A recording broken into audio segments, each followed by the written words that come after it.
Unanimous decision. Okay, so round one, Jake dominated. He hurt Nate big time. Landed some hard shots on him. Looked like he was going to go for the knockout, but Nate weathered the storm and then made it in round two. Round two, Jake won, but you could see that his uh, his urgency to get the knockout was slowing down. Round three, Jake lands a massive left hook, but Nate started to push forward with the guard up. Still a Jake round. Round four, Nate started pressing early, again with the guard up, and you could see Jake starting to slow a little bit. I gave Nate round four. Round five, Jake gets a big knockdown via left hook, sends Nate Diaz right to the canvas. He stumbles back up and manages to weather the round. I mean, he was getting beat up pretty bad, but he got out of the round. That was a 10-8 round, and round six was a close round, and Nate started to pick up the volume. So I mean, he was still kind of hurt, but he was finding a way to get in with the guard up and start landing combinations. They weren't hard combinations, but he was just starting to throw. He was starting to move his hands finally.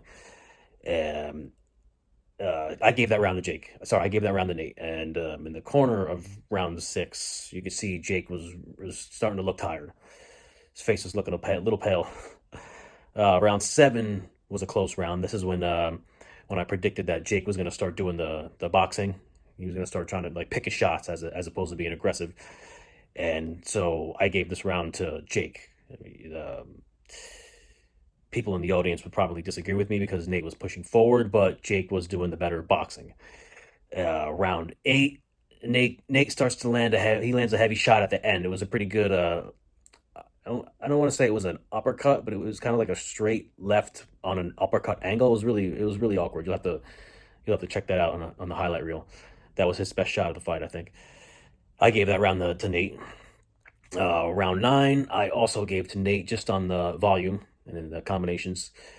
Um, and just like I said, when he would start throwing those combinations, Jake would turtle up and not look for the counter until the combination was done. And then round 10, Jake was back on his boxing and looking to land some shots, and I gave the round 10 to Jake. So I had Jake winning 5 rounds, but one of the rounds was a 10-8 round. So it was that's how close it was. If he didn't score that knockdown, in my opinion, it could have been a draw.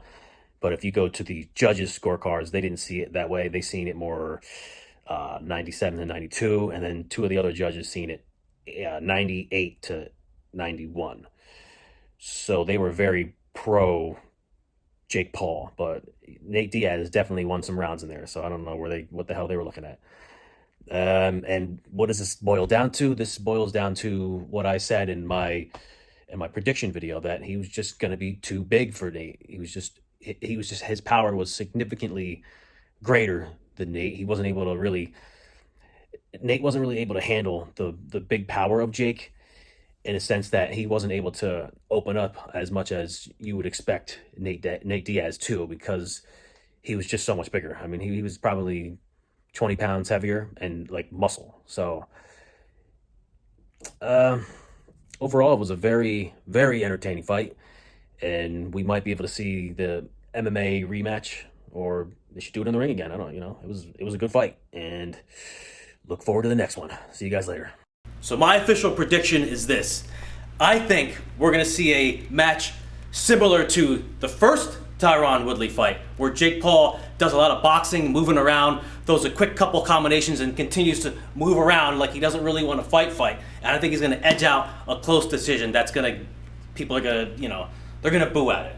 Yeah. But I think that's what's going to happen.